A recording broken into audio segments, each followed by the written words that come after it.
Hi everyone, it's just me again today. TJ is off in nursery and therefore I'll just take this time to answer some of the questions that I had a few of you ask on Instagram. So I posted a Q&A thing and yeah, I figured I might as well do this while he's in nursery because it might be a bit, a bit harder to do if TJ's around and sort of running around.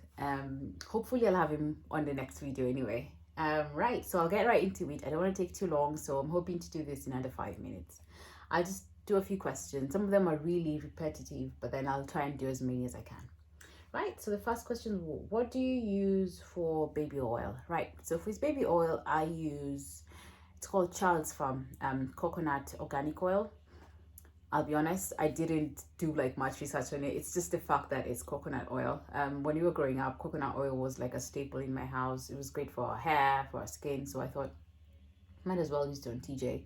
It's supposed to be natural and filtered. So I also use the Aveeno lotion as well. It's like a baby lotion, which I sometimes use, especially if I've run out of one of the baby oil.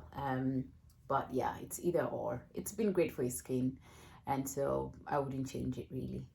I might link it, might put a post on it a bit later. His favorite food, at the moment, his favorite food is cheese. TJ will have cheese with anything. He just goes cheese. It's really cute. He likes cream, cottage cheese. He likes like shredded, cheddar cheese. He loves cheese, so I'd say cheese. Generally, he likes his fruits. He likes his vegetables. He loves broccoli and carrots. Yeah, I find that I think it's introducing to them really early. He kind of enjoyed having the tastes earlier and in the right form. So now it's just been easier to kind of like get him to eat other things um, while incorporating all the things he's had before that he's enjoyed, if it makes any sense. But yeah. Can you recommend antenatal pills? So antenatal pills, as long as you're having your folic acid, and I think vitamin D is quite important, and iron as well. I had folic acid on its own, but I also had vitamin D on its own. To be fair, I live in a country where there's barely any sun, so I needed extra vitamin D. But there's this pregnant care pills. They tend to have everything in them. They have the zinc, the magnesium, the iron, all in like one pill. So I think that's probably the best go-to antenatal pill. They do have postnatal pills as well, which are fab to have. Imagine your body's been having all these extra nutrients and all these hormones going on, and then once you have the baby, just cut them off. It can be good for you.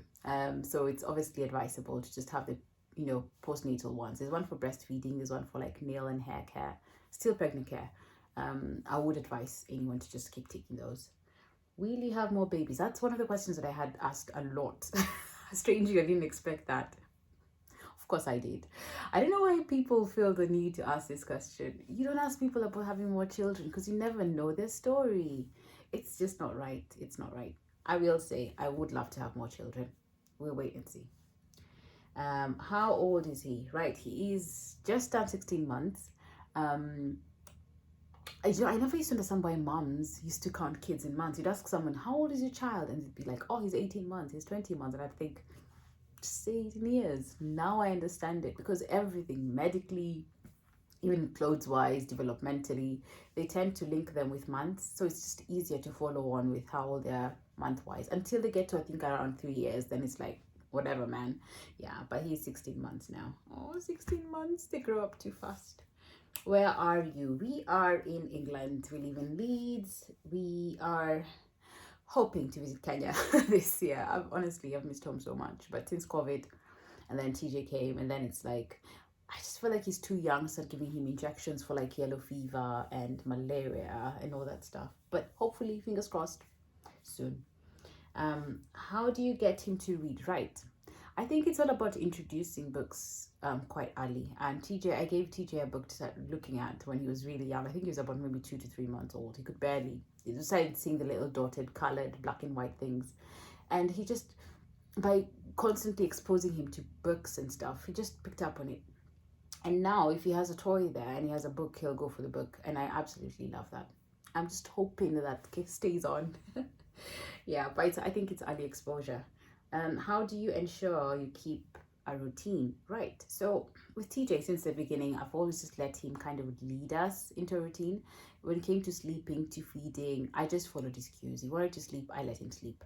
rather than me setting a time and being like, oh, he needs to have a nap at 10, and then at 10 o'clock I'm trying to get him to sleep, because that would just be frustrating.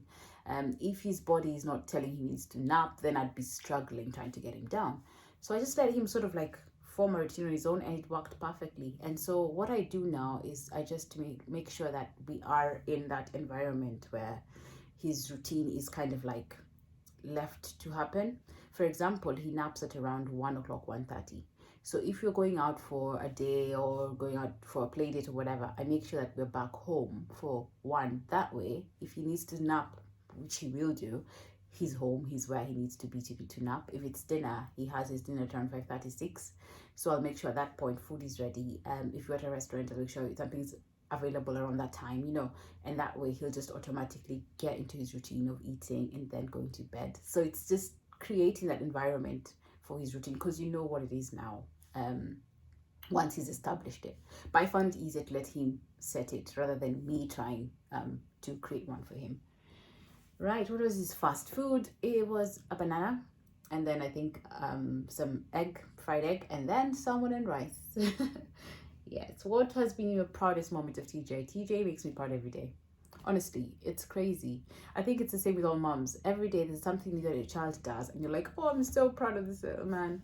Yesterday, his dad put on some rave music, and he just started putting his hands up and going like this, and I was just like, oh, my man. Yeah, honestly, every day is just a proud moment day. So I don't have one thing I could say. He just keeps me proud. One thing I'd advise a first-time mom: take it all in. Stop everything. Once you have the baby, just pause. Nothing else out there is more important than this little human being you've just brought into this world. Pause everything and just take it in. Be there in the moment. They grow up so fast, honestly. Cuddle them, bring them close, smell them, kiss them, love on them, hold them, do all of that. Just pause everything and just be there for the moment. I'm gonna answer one more. I might have to do this in 2 parts because I don't want to make this a really long video, so I'm gonna do one more before. How are you? This is a very good question. You rarely get this, how are you? People always ask, once you've had a baby, it's always about, oh, how's the baby doing? Is the baby sleeping very well? Is the baby eating well? Is the baby doing this? And it's like, yeah, baby's doing all this, but you rarely get, oh, how are you doing, mama? How is your sleep going? How are you eating? How are you feeling? Are you, So thank you for asking me that question, Joy. How am I? I'm fine. I am well. I am doing much better this week. After TJ's obviously getting used to nursery, so I am feeling a lot better. I am going back to work next week. So not very excited about that, but I'm grateful for everything that we have. I'm grateful for having a job. I'm grateful to have somewhere I can take him that I feel he's at peace and he's comfortable and safe. And yeah, I am doing well. Thank you for asking. And that's all for today. So I shall see you guys again next week. Bye bye.